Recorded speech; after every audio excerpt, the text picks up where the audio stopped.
এলাকার ময় মুরব্বী উলামায়ে কেরাম শ্রদ্ধাভাজন ব্যক্তি আমার আব্বার লাশ নামায়েন না। আপনারা তো অনেকেই কবরটা খেয়াল করে দেখেন নাই। আমার কাছে কেমন জানি কবরটা ভয়ঙ্কর মনে হইতেছে। কি ভয়ঙ্কর তোমার কাছে কেমনে মনে হলো? ছেলেটা কান্দার ডাক দিয়ে বলতেছেন, চাচাজি কবরের ডাইন সাইডে দেখছেন কিনা গর্তখানা আপনারা দেখতেছেন কিনা? বলে বাবার এরকম কবরের মধ্যে মাটি খনন করলে বিভিন্ন সাইড কর্নারে উত্তর দক্ষিণ পূর্ব পশ্চিমে গর্ত থেকে যায়, এটা তেমন কোনো ভয়ের কারণ নাই। ছেলেটা ডাক দিয়ে বলতেছেন, ও চাচাজি আমি আপনার কথাটা মানতে পারলাম না চাচা, এই কবরের এই গর্তটা দেখে কেমন জানি সন্দেহ বেড়ে গেল। আমি আমার আব্বাকে কবরে নামাইতে পারবো না, আমি আমার বাবাকে কবরে নামাবো না, আগে আমি গর্তটা চেক করে দেখব কিসের গর্ত। আর বাবাজি ছেলেটা নিজে নিজে নিজের আবেগ প্রকাশ করে আর ডাক দিয়ে বলে, যে সোনার বাপ আমার, আমি ঘুমাইলে আমার যেন মশায় না কামড় দেয়, আমার জন্য মশারি টাঙিয়ে দিত, আমার জন্য আমার বাবা কয়েল কিনে এনে কয়েল ধরায় দিত, ওই বাবার এই কবরে রাখবো। এই কবরে আমি ভয়ঙ্কর একটা গর্ত দেখতে পাচ্ছি। এলাকার লোকেরা ডাক দিয়ে বলতেছে যে ও তো একটা মাত্র বেটা, কেমন গর্ত দেখলো, আগে তাকে পরিষ্কার হইতে দাও, ওর কথার আগে মানি নাও, তারপরে লাশটা কবরে নামাবো। এইবার লাশটা উপরের দিকে রাখিয়া আমার বন্ধুগণ এই ছেলেটা যখন সাধারণ একটা কাঠি নিয়া গর্তের কাছের মাটি যখন সরাইলো, ভাইজান জীবনে শুনছেন কিনা জানি না, তবে এক সময় এই কিতাবটা অনেকের ঘরে থাকছে, এক সময় বাজান অনেকেই কিতাব মোতালা করেছেন, এখন আবার এই কিতাব নতুন আকারে বাজান মাওলানা তারিক জামিল দামাত বারাকাতুল্লাহ আলিয়া তিনি সুন্দর করে যুব সমাজকে কবর আযাব থেকে বাঁচানোর জন্য, আমার বন্ধুগণ দুনিয়া আখিরাতে সম্মানিত হওয়ার জন্য তিনি সুন্দর করে বলে দিয়েছেন। কিতাবটার নাম হলো চোখে দেখা কবরের আযাব। আমার ভাইরা কেউ কোনো দিকে তাকাইবেন না, জীবনের শেষ বয়ান মনে করে বয়ান করছি, একটু পরে মারাও দিতে পারি। ভাইজান কারো দাও দেখে কেউ যাবেন না বন্ধ।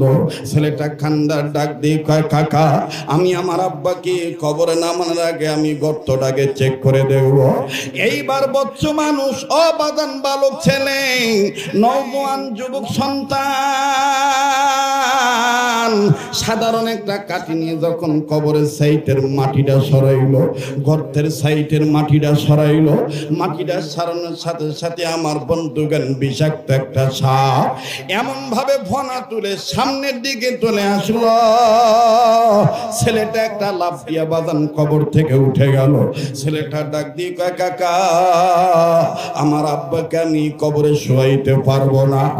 ও বাবা দি, সাপ একবার সামনের দিকে যায় আর একবার পিছনের দিকে নিয়ে যায়, একবার সামনে যায় আর একবার পিছনের দিকে বাদান যখন ডিটানে যায়, লোকটা কান্দে, ছেলেগুলি কান্দে, লোকগুলি কান্দে, ছেলেটা কান্দে। হায় হায় কি হইল এই কবরের কোন তাৎক্ষণিক নগদ সাপ দেখা যায়। এতদিন শুনেছি মাটি দেওয়া হয়ে গেলি, এরপরে বান্দার আমল অনুযায়ী বান্দার গুনাহ হিসাবে আযাব গজব শুরু হয়ে যায়। কিন্তু এই লোকটার কি এমন হয়ে গেল?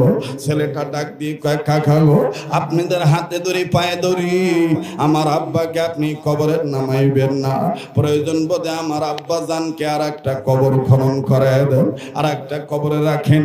এই কবরে যত সাপ দেখা গেছে আব্বাকে এই কবরে শোয়াইতে পারবো না। আরে ভাইয়া এইবার সিদ্ধান্ত অনুযায়ী উলামায়ে কেরাম সিদ্ধান্ত নিয়ে নিলেন, দ্বিতীয় আর একটা কবর আমার বন্ধুগণ খনন করা হলো। দ্বিতীয় কবর যখন ডাক দিয়ে বললেন, ও চাচাজি দ্বিতীয় আর একটা কবর খনন করেন, আমি আমার আব্বাকে ওই জায়গায় শোয়াবো। এই প্রথম কবরে আমি আমার আব্বাকে আমি শোয়াইতে পারবো না, যেহেতু এই কবরে সাপ দেখা গেছে, আমি আমার আব্বাকে কবরে শোয়াবো না। আরে ভাইয়া দ্বিতীয় কবর যখন বাজান খনন করা হইল, দ্বিতীয় কবরের মধ্যে যখন আবার পাপকে রাখবে, বাবাকে যখন দ্বিতীয় কবর আমার বন্ধুগণ শোয়াবে, ছেলেটা আবার ডাক দিয়ে বলতেছেন, মুরব্বীরা মনে যদি কিছু না নেন আমি কবরটা একটু চেক করতাম। আমার আব্বাকে আমি কবরে শোয়াইতে দেই নাই, ওই কবরে শোয়াইতে দেই নাই, আর একটা কবর খনন করাইছি। আমি আমার আব্বাকে ভালোবাসি, আমার আব্বাকে আমি অনেক ভালোবাসি, আব্বাকে আমি এই জায়গায় কবরে রাখবো না, যেই জায়গায় সাপ দেখা গেছে আমি ওই জায়গায় রাখবো না। এই জন্য অনুমতি চাই। ওই কবরটা দ্বিতীয় কবর সন্তানটা ডাক দিয়ে বলতেছে, দ্বিতীয় কবরটা আমি চেক করব।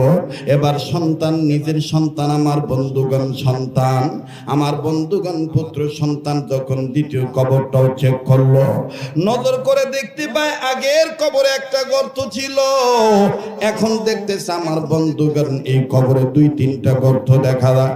ছেলেটার মনে আবার ভয় ঢুকে গেল। ভয় ঢোকার পর ছেলেটা ডাক দিয়ে বলল, আমি আবার চেক করে দেখি। এবার আস্তে আস্তে করে কাঠি দিয়ে যখন গর্তগুলোর মুখের মাটি সরাইলো, মাটি সরানোর সাথে সাথে এইবার ছেলেছ ও বাবা দিয়ে উপস্থিত মুসল্লিয়ানে ক্রাম চোখ আলেমুল আমার সবাই মিলে দেখতেছে, হায় হায়, আগের কবর থেকে একটা সাপ বের হয়েছিল, এখন দেখা যায় 3টা গর্ত থেকে 6টা সাপ বের হইল। প্রত্যেকটা কবরে 2টা করে সাপ, আর এমন ভাবে তাদের বিষাক্ত আহারে ফনা তোলে, এমন ভাবে তারা নিঃশ্বাস ছাড়ে, কেমন জানি আগুনের মতন বের হয়, আবার যখন সাপ ভিতরে ঢুকে আগুনের মতন আবার পিছনে চলে যায়। কেরাসিন তেল মুখে নিয়ে আমার বন্ধুগণ আগুনে ফু দিলে যেরকম আগুন সামনের দিকে যায় আবার পিছনের দিকে নেওয়া যায়, এইরকম করে ছেলেটা দেখার পর ছেলেটা কান্দার ডাক দিয়ে বলে, মালিক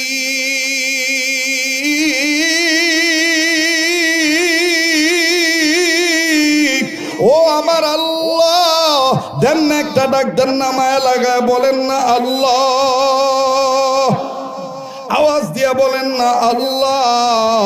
আমার বন্ধুগণ ছেলেটা ডাক দিয়ে বললেন, আল্লাহ জানি না আমার আব্বার কি পাপ আছে, এই পাপের শাস্তি হিসাবে মনে এইভাবে কবর দেশে সাপ দেখা যায়।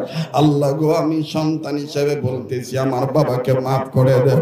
মুসলমান ভাইরা আমার বন্ধুগণ, ছেলেটা আমার বন্ধুগণ অনেক কান্নাকাটি করতেছে, না না কোনো কাজ হচ্ছে না, সাপ জায়গায় রয়ে গেল, প্রথম কবরও সাপ, দ্বিতীয় কবরও সাপ।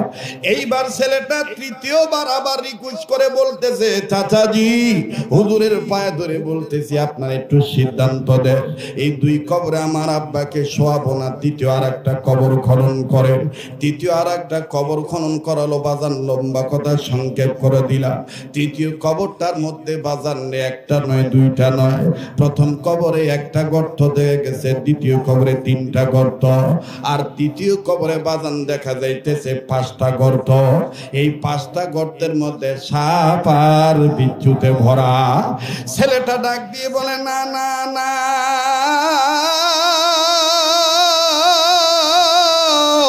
আমি বেটা বেঁচে থাকতে আমার আব্বাকে আমি এইভাবে আযাবের মধ্যে দিতে পারি না। আমার এই বাবা সাপের কামড় খাবে, এই বাবা বিষক্রিয়া আক্রান্ত হবে, এই বাবা বিষাক্ত বিচ্ছুর কামড় খাবে, তা হতে দেব না। প্রয়োজন বোধে আমি মারা যাব, কিন্তু আমার বাবাকে আমি শোয়াবো না এই জায়গায়। আরে বন্ধু, এলাকার মানুষগুলো বিরক্তি ভাব প্রকাশ করে ডাক দিয়ে বলল, তোমার বাবার আযাবের কারণ, তোমার বাবার পাপের কারণে তোমার বাবার আযাব হয়, তাতে আমাদের কি? তোমাদের বাবাকে এখন কবরের মধ্যে রেখে দাও, আর পারবো না তোমার বাবার জন্য দেরি করতে। অবাদান ছেলেটাকে 2-3 জন মিলে ধরলো, ধরে আমার বন্ধুগণ এক পর্যায়ে যখন আটকাইলো, লাস্টার ওয়ারিশ হিসাবে ছোট ভাই, আপন ছোট ভাই, মৃত মানুষের ছোট ভাইটা ডাক দিয়ে বলতেছে, ঠিক আছে আমার ভাইকে যে কবরে শোয়ানো দরকার শোয়ায় দেন, এটা আল্লাহর ব্যাপার আর আমার ভাইয়ের ব্যাপার, আমার ভাইটাকে আর দেরি করতে দেব না, আর ভাইটাকে দাফন কাফনের জন্য আর সময় নেব না। আরে বন্ধু, এবার যখন লাশটা কবরে নামাবে ঠিক এই মুহূর্তে বাজান বহু দূর দূরান্ত থেকে দেখা গেল একজন দরবেশের মতন মানুষ কান্দে একটা কোদাল নিয়া, মাথায় পাগড়ি পরিত অবস্থায়, আমার বন্ধুগণ মুখটা ভরা সুন্দর, গাল ভরা দাড়ি, আমার বন্ধুগণ কান্দে ডাক দিয়ে কয় দাঁড়াও, আগে লাশটা কবরে নামায়ও না। আমার কথা আছে, লাশটার সন্তানকে, এই মৃত ব্যক্তির বেটাটাকে আমার একটু তার কাছে নিয়ে চলো। ছেলেটা হাত দুইটা ঝাড়া দিয়া ডাক দিয়ে কয় কাকা আমি এই বাবার সন্তান, বলেন আপনি কি বলবেন? এইবার বাদান দিয়ে বৃদ্ধ লোকটা, বুজুর্গ মানুষ আসিয়াই ছেলেটাকে সবার সামনে এত দূর একটা চপরাঘাত, এত দূর একটা আঘাত করলো, এত দূরে থাপ্পড় মারলো। থাপ্পড় মারিয়া ডাক দিয়া কয় তোর বাবার কবরে সাপের কারণ হলো তুই কাঁদবি না রে বন্ধু। কার জানি মা কবর থেকে ডেকে বলতেছি, ও বাবা, আল্লাহ যেহেতু বলছি তোমরা জাহান্নামের আগুন থেকে বাঁচাও, নিজের অধীনে যারা আছে তাদেরকে বাঁচাও। বাবা আমরা মা বাপ, কবরের খবর ভালো না, এই কবরের খবর ভালো না। এ যাও চরের বাইরা, কেন তুমি মায়ের খেদমত করবা না? মায়ের প্রতি আমার নবীজিও দুর্বল ছিল, মার প্রতি আমার নবীও দুর্বল ছিল, মার প্রতি আমাদের নবীও দুর্বল ছিল। কেমন নবীজি দুর্বল ছিল? আমার বন্ধুগণ, আমার ভাইরারি, আমার বাবাজিরা, বিশ্বনবী মুহাম্মদুর রাসূলুল্লাহ সাল্লাল্লাহু আলাইহি সাল্লামের প্রিয় সাহাবী হযরত আনাস রাদিয়াল্লাহু তাআলা আনহু নবীজির বিশিষ্ট খাদেম, নবীজির খেদমত করতেছেন। এ বন্ধুগণ, খেদমত করার পর হযরত আনাস রাদিয়াল্লাহু তাআলা যখন বাড়ির দিকে চলে আসলেন, এ মুসলমান, বাড়িতে যখন চলে আসলেন, নিজের গৃহে ঢুকে গেলেন, নিজের কামরায় যখন প্রবেশ করলেন, ঢোকার সময় তো তার মাকে তিনি দেখছেন। মাকে লম্বা করে সালাম দিয়ে দিলেন, আসসালামু আলাইকুম ওয়া রাহমাতুল্লাহ। মা জননী সালামের জবাব দিলেন। আমার বন্ধুগণ, আমার বাইরারে, মা সালামের জবাব দেওয়ার পর আনাস রাদিয়াল্লাহু তাআলা আনহু বাড়তি কোনো কথা বললেন না। ঘরের মধ্যে আমার বন্ধুগণ প্রবেশ করলেন, কিন্তু ঘরের মধ্যে প্রবেশ করার পর হযরত আনাস রাদিয়াল্লাহু তাআলা আনহু বিছানার উপর শুয়ে পড়লেন। হযরত আনাসের মা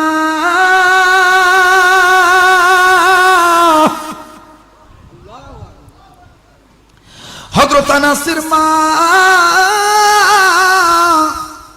নিজের সন্তানকে দেখলেন, আমার ছেলেটা খাইছে কি খায় নাই, আমি তো তা জিজ্ঞেস করলাম না, আমি তো জিজ্ঞেস করলাম না, দেখি তো আমার সন্তানটা খাইছে কি খায় নাই। এইবার মা জননী পর্দা সরায় নজর দিলেন, নজর করে দেখতেছেন হযরত আনাসের পেট পিঠের সাথে লেগে আছে। এবার আনাস রাদিয়াল্লাহু তাআলা আনহুর মা দরজা থেকে ভিতরে ঢুকলেন, ঘরের ভিতরে প্রবেশ করে আনাস রাদিয়াল্লাহু তাআলা আনহুর মাথায় কপালে হাত দিয়ে বলতেছে, বাবা গো, তুমি কি খাও না? আল্লাহু আকবার। বাবা গো, তুমি কি খাও নাই? হযরত আনাস সিদ্ধান্ত নিলেন। হযরত আনাস বলতেছেন, এখন যদি আমি আমার মাকে বলি, মা গো আমি খাই নাই, আমার মা বলবে তুমি না তোমার নবীর দরবার থেকে আইলা, তুমি না তোমার নবীর দরবার থেকে আইলা, তোমার নবী কি তোমারে খাওয়ায় নাই? আমার মা আমার নবী কি কেমন জানি ভাববে। না গো আল্লাহ, না। আমার মা যদি আরেকবার জিজ্ঞাসা করে, আমি জবাবটা দেব, আমার নবীর গায়ে কোনো দোষ লাগাবো না। আল্লাহু আকবার। আমি আমার নবীর গায়ে কোনো দোষ লাগাবো না। এবার আনাস রাদিয়াল্লাহু তাআলার মা আবার ডাক দিয়ে বলতেছেন, ও বাবা, তুমি কি খাও নাই? বাবা গো, তুমি কি খাও নাই? আমার বন্ধুগণ, আমার ভাইরা রে, ডাক দিয়ে বলতেছেন, তুমি কি খাও নাই? হযরত আনাস রাদিয়াল্লাহু তাআলা আনহুর মা দ্বিতীয়বার যখন জিজ্ঞাসা করলেন, এইবার আনাস রাদিয়াল্লাহু তাআলা আনহুর মা জিজ্ঞাসা করার পর পর হযরত আনাস রাদিয়াল্লাহু তাআলা আনহু জবাব দিয়ে বলতেছে, এ যুবক দেখো হযরত আনাস নবীকে কত ভালোবাসে। আল্লাহু আকবার, আল্লাহু আকবার। ডাক দিয়ে বলতেছেন, মাগো নবী খাইলে আমি খাই গো মা, নবী না খাইলে আমি না খাই। আনাসের মা বুঝতে পারলেন আমার নবীজিও ক্ষুধার্ত। আনাসের মা কিছু বললেন না।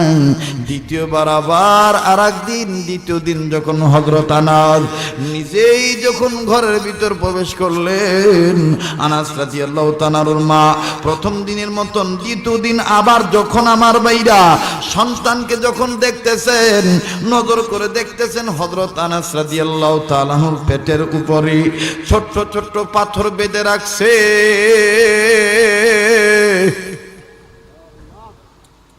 আনাসের মা আনাসকে ডাক দিয়ে বলে, বাবা গো গতকালকে তো তোমার পেটে পাথর বান্দা দেখছিলাম না, আজকে গো কেন বাবা তোমার পেটে পাথর বান্দা দেখলাম?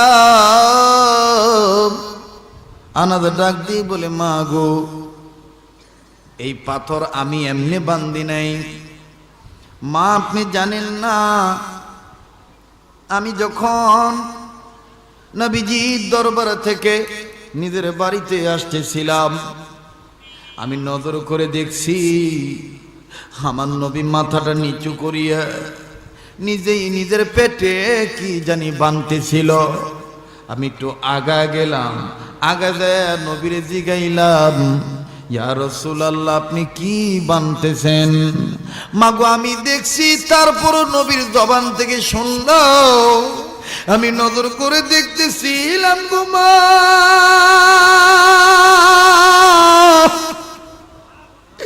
আমার নবীজি একটা না দুইটা 5 থেকে 6টা 7টা পাথর আমার নবী নিজেই নিজের পেটের মধ্যে বানতেছে। আমি আমার নবীরে জিগাইলাম, নবী গো আপনি কেন নিজেই নিজের পেটে পাথর বাঁধেন গো নবী? নবী আমার ডেকে বলছিলেন, আনাস রে আমার বাড়ির চুলায় আজ কদিন যাবত আগুন ধরে না। এর আনাস আমি নবীর প্রচন্ড ক্ষুধা লাগছে, ক্ষুধার যন্ত্রণা সইতে পারি না, আমি ঠান্ডা ঠান্ডা পাথরগুলো ছোট্ট ছোট্ট পাথর আমি নবী আমার পেটের মধ্যে বানতেছি, এই পাথরের ঠান্ডায় আমার পেট ঠান্ডা লাগবে, আমার ক্ষুধার যন্ত্রণা কমে যাবে রে না।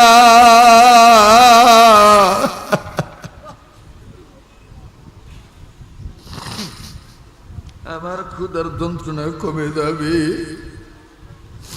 ও নবীর আশিকেরা দেখো তো দিলটা নরম হয় কিনা, একটা ফোঁটা চোখের পানি তুমি ফালাইতে পারো কিনা?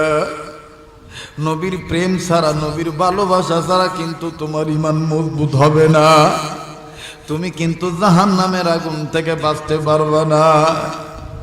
এরে বন্ধু হযরত আনাস ডাক দিয়ে বলে, মাগো আমি আমার নবীর পেটে যখন 7টা পাথর বান্দা দেখলাম, ও মা সাথে সাথে আমি সুন্নত মনে করে আমি আনাসও তো ক্ষুধার্ত ছিলাম, আমি আনাসও পেটের মধ্যে পাথর বান্দা নিলাম। হযরত আনাসের মা কয়, বাবা আনাস তোর কথা শুনে বুঝতে পারলাম আমার নবী ক্ষুধার্ত, আমার আর সহ্য হইতেছে না রে বাবা, যা যা আমার নবীরে আমার দাওয়াত দে। আমি তুমি আনাসের মা, আমার নবী পয়গম্বরে দাওয়াত দিলাম, আমার নবীরে আমি এক বেলা খানা খাওয়াবো। এবার হযরত আনাস একটা দৌড় মেরে যায় দিনের নবীকে ডাক দিয়ে বললেন, নবী গো আমার মা আপনাকে দাওয়াত দিছে, আমার মা আপনাকে দাওয়াত দিছে, আমার মা আপনাকে দাওয়াত দিছে, আমার মা আপনাকে দাওয়াত দিছে। ও ঝালসরের মা বোনেরা, তোমরা যারা বাড়িতে বসে ওয়াজ শুনতেছো গো মা, তোমাদের দেখো দিল নরম হয় কিনা? কেন পয়গম্বরকে মোহাব্বত করবা না? কেন তুমি পয়গম্বরকে ভালোবাসবা না? নিজের ছেলেকে কেন তুমি পয়গম্বরের সুন্নতের শিক্ষা দিবা না গো মা? হযরত আনাসের মা ডাক দিয়ে বলতেছি, ও বাবা আনাস, তুমি পয়গম্বরকে যে বলে দাও আমি তোমার মা, তোমার নবী, আমার পয়গম্বরকে আমি একবেলা খানা দাওয়াত দিলাম। এবার আনাস একটা দৌড় মেরে চলে গেলেন। আমি এই কথাটা বুঝাইতে চাইতেছি, মায়ের প্রতি রাসূল দুর্বল ছিলেন। দেখেন কেমন দুর্বল। এ বন্ধু, কষ্ট হচ্ছে নাকি আপনাদের? আবার বলেন, কষ্ট হচ্ছে নাকি আপনাদের? বাজানের খবর নিবা বাধা দিই না, কিন্তু তুমি কিছু সময় মায়ের চেহারা দেখো। মা যতদিন বেঁচে আছে ততই দিন তো তুমি নিয়ামত দেখবা। মা যেদিন মরিয়া যাবে ওই দিন বুঝবি কত বড় নিয়ামত হারাইলি রে বাবা। ও বন্ধু, মা যার বেঁচে নেই তার মতন বড় দুঃখী আর কেউ নাই। এর বাজান, প্রতি বছর মক্কা মদিনা আল্লাহ পাক আমাদেরকে নাই, অনেক উলামায়ে কেরামরা যায়, আবার অনেক হাজী সাহেবরা জানবো বাবা। ওই মক্কা মদিনা হজ কবুল হয়েছে কি হয় নাই কোনো গ্যারান্টি আপনার কাছে নাই, কিন্তু আমার নবী বলেছেন যখন কোন সন্তান ইখলাস নিয়ে মায়ের চেহারার দিকে তাকাবে আমার আল্লাহ তার আমল নামায় কবুল হজের সওয়াব লিখে দিবি। এরে বন্ধু, মা যার বেঁচে নাই তার মতন বড় দুঃখী আর কেউ নাই। কি হইল রে যুবক, কেন তোর চোখে পানি আসবে না? কেন